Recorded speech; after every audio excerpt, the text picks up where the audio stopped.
Study IQ IAS, अब तैयारी हुई अफोर्डेबल।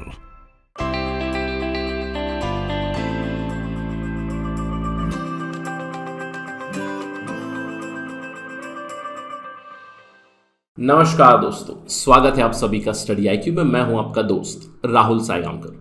आज हम लोग एक बहुत ही ज़रूरी विषय पर चर्चा करने वाले हैं। हम लोग बात करने वाले हैं इथेनॉल ब्लेंडिंग प्रोग्राम के बारे में। In India the ethanol blending program और ethanol blending target has been advanced by 5 years।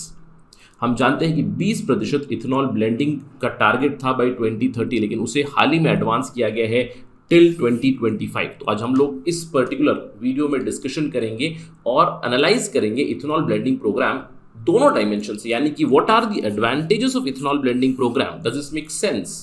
Yes, हम लोग एक पहलू बात करेंगे, इसके फायदे क्या होंगे। दूसरी तरफ हम लोग इसके नुकसान के बारे में बात करेंगे, स्पेशली एनवायरनमेंट के पर्सपेक्टिव से इथेनॉल ब्लेंडिंग प्रोग्राम के क्या नुकसान हो सकते हैं। अगर आप यूपीएससी सिविल सर्विसेज की तैयारी कर रहे हैं या फिर स्टेट पीएससी की तैयारी कर रहे हैं तो डिस्कशन आपके लिए बहुत ज़रूरी है, जहाँ पे सब्जेक्टिव क्वेश्चंस आते हैं। इनफैक्ट डिस्कशन की शुरुआत करते हैं एक सवाल के साथ। सवाल है, recently India has decided to advance the target of 20% ethanol blending in petrol by 5 years। पहले टारगेट था 2030 का, अभी 2025 टारगेट कर दिया गया है। इनफैक्ट कुछ ही दिनों पहले खबर आई कि हम लोग 10% इथेनॉल ब्लेंडिंग का प्रोग्राम और इथेनॉल ब्लेंडिंग का टारगेट जो है वो अचीव कर चुके हैं months before the target itself और months before the deadline itself. तो आपको ये बताना है कि इथेनॉल ब्लेंडिंग प्रोग्राम के फायदे क्या होंगे। Of course one of the aim is to reduce air pollution, तो एनवायरनमेंट के पर्सपेक्टिव से फायदे मिलेंगे, लेकिन on the flip side will it create problems of water pollution, will it create problems of food insecurity, water insecurity? इस चीज़ को आपको डिस्कस करना है। तो इस सवाल का अगर आपको जवाब देना है तो you will get very good fodder in this particular video to get to know all that information। मेरे साथ बने रहिए till the very end। चलिए चर्चा शुरू करते हैं, लेकिन उससे पहले आप जानते हैं कि स्टडी IQ का लाइव फाउंडेशन बैच शुरू हो चुका है। लाइव क्लासेस चलेंगे आपके 10 महीने एज पर द शेड्यूल, 900 घंटों से भी ज़्यादा क्लासेस चलेंगी। Classes have started recently from 20 जून 2022, लेकिन डिमांड के चलते 25 जून तक आप अभी भी एनरोल कर सकते हैं। अगर आप इस्तेमाल करेंगे कोड राहुल लाइव तो आपको ये कोर्स 18,500 में ही मिलेगा। आप जानते हैं कि this foundation course is a one stop solution for your general studies preparation, both prelims and mains. In fact it will also help in your personality test preparation. Prelims के दृष्टिकोण से हर एक सेशन खत्म होने के बाद, हर एक चैप्टर खत्म होने के बाद आपके MCQ कंटिन्यूसली सॉल्व कराए जाएंगे, आपकी एनालिटिकल एबिलिटीज इंक्रीज कराई जाएंगी, साथ ही साथ आंसर राइटिंग और रिफाइनिंग ऑफ योर नॉलेज ये भी चलेगा। 1-on-1 मेंटरशिप है, आप अपने डाउट्स क्लियर कर सकते हो। ग्रुप मेंटरशिप है। इनफैक्ट लाइव क्लासेस में भी there would be a discussion round, live doubt clearing sessions भी चलेंगे। तो देर किस बात की है, just go to our website studyIQ.com या फिर आप हमारा ऐप डाउनलोड कीजिएगा from Google Play Store and enrol for this programme as soon as possible. The deadline is 25 June, do remember this. चलिए चर्चा शुरू करते हैं। जैसे कि मैंने आपको बताया, बायोफ्यूल पॉलिसी में कुछ बदलाव आई है। हमारी नेशनल बायोफ्यूल पॉलिसी आई थी 2018, जिसकी सेलियंट फीचर्स अगर आप देखोगे उस समय पे इंडिकेटिव टारगेट यहाँ पे दिखाया गया 20% blending of ethanol in petrol by 2030। ये मैंने आपको बताया, this has been advance to 2025। Diesel में बायोडीजल ब्लेंडिंग के टारगेट में कोई बदलाव नहीं आया है।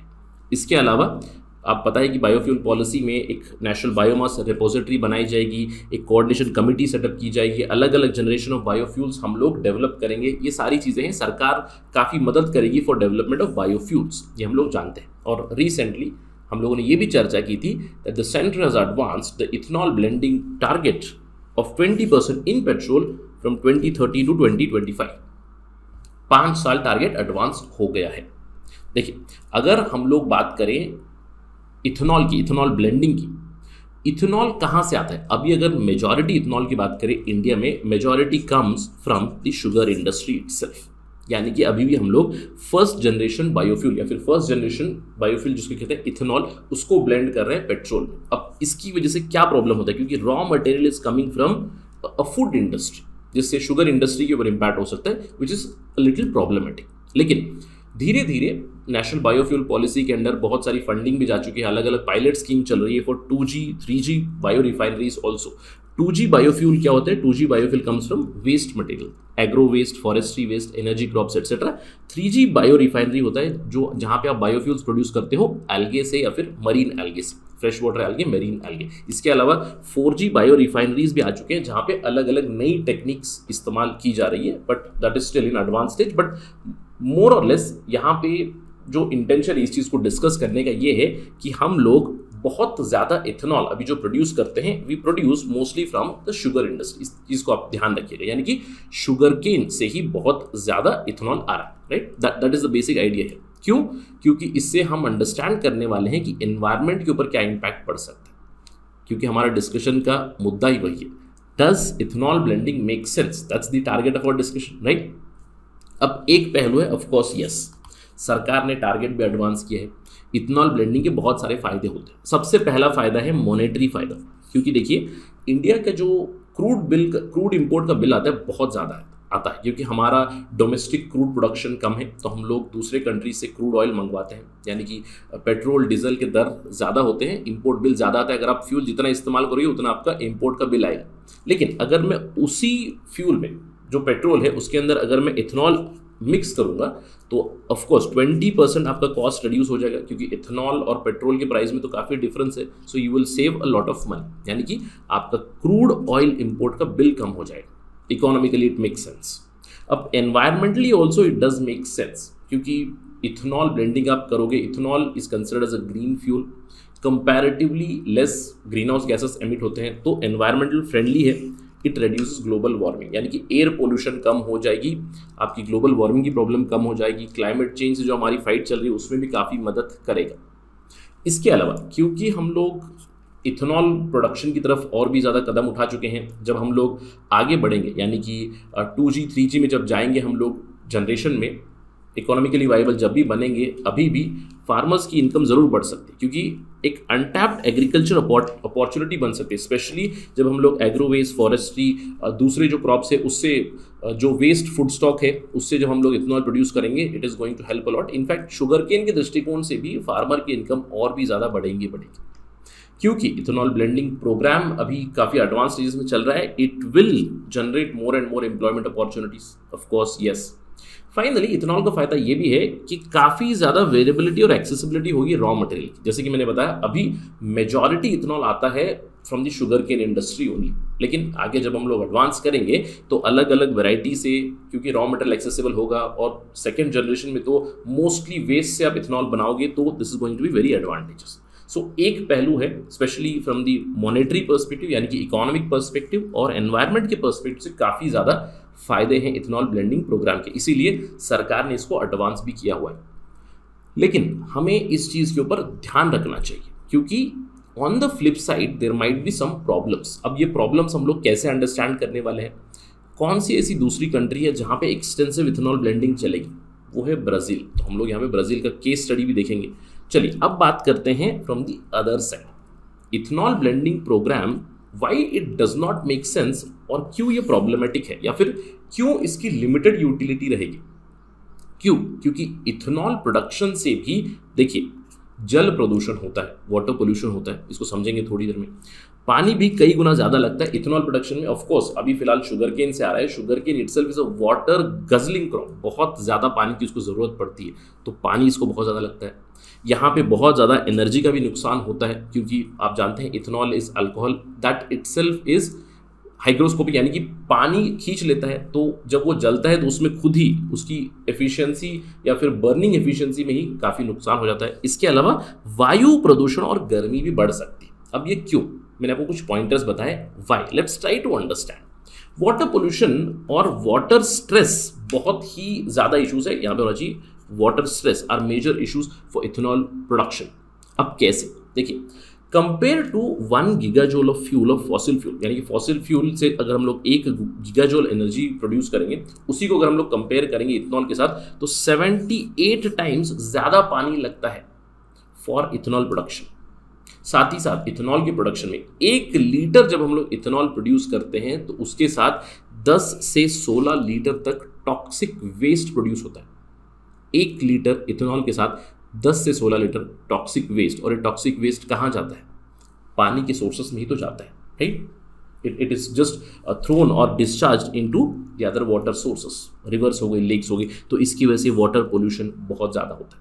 और क्योंकि अभी भी हम लोग, मैं कहूँगा, first generation biofuel, first generation ethanol में ही है, तो इथेनॉल हम लोग जितना ज़्यादा प्रोडक्शन करेंगे उतना ज़्यादा फूड प्राइजेस भी धीरे धीरे बढ़ते हुए जाएंगे। फूड प्राइस के ऊपर स्ट्रेस होगा, फूड इनसिक्योरिटी बढ़ सकती है।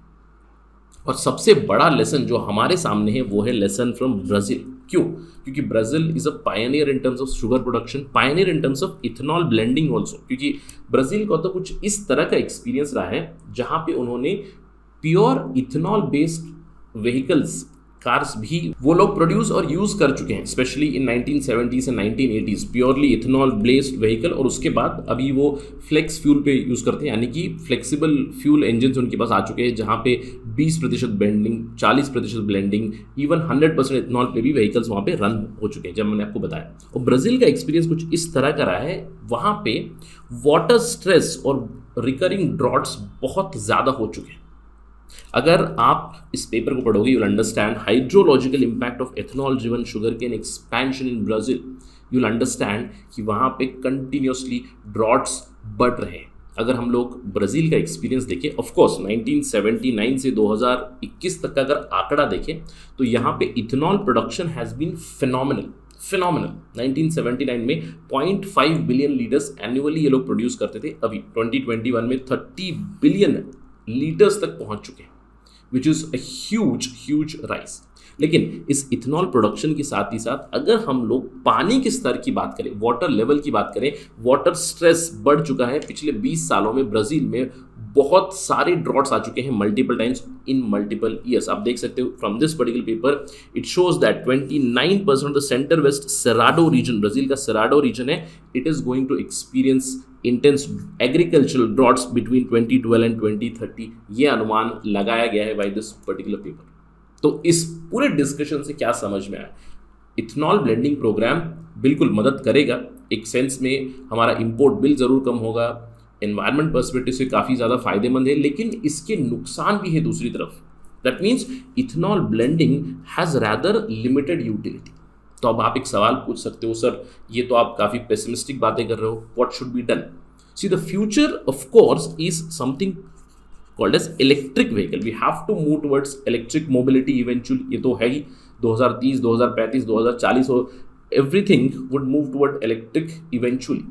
लेकिन इलेक्ट्रिक में भी जब हम लोग मूव करेंगे तो वहाँ पे भी you need to ensure where is that energy coming from. अगर वो energy if it is coming from the black sources और the dark sources, it is counterproductive. यानी कि जो इलेक्ट्रिसिटी आ रही है वो भी आनी चाहिए from the clean sources, solar energy and other renewable energies से अगर सोर्सेस आ रही है, then the future is electric. But as of now ethanol blending programme does make sense, but we can not completely rely on ethanol, क्योंकि ये हमें सिखा रहा है ब्राज़ील का एक्सपीरियंस, स्पेशली वाटर के पर्सपेक्टिव से। इसलिए मैंने आपको कहा था इस डिस्कशन में हम लोग एनवायरनमेंट के दृष्टिकोण से ज़रूर बात करेंगे।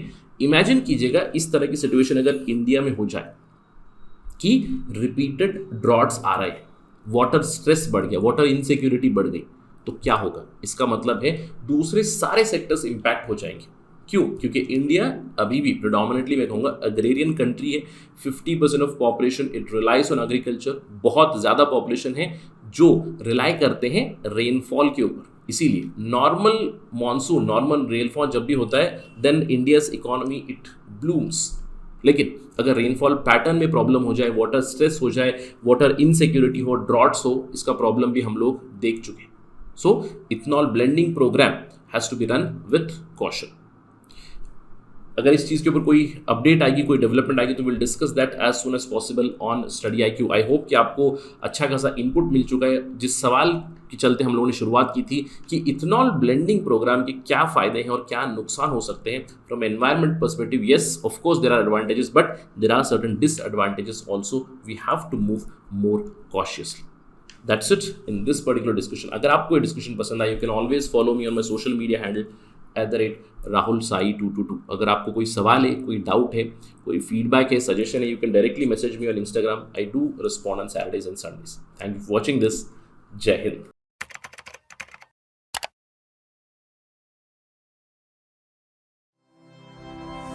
स्टडी IQ IAS, अब तैयारी हुई अफोर्डेबल।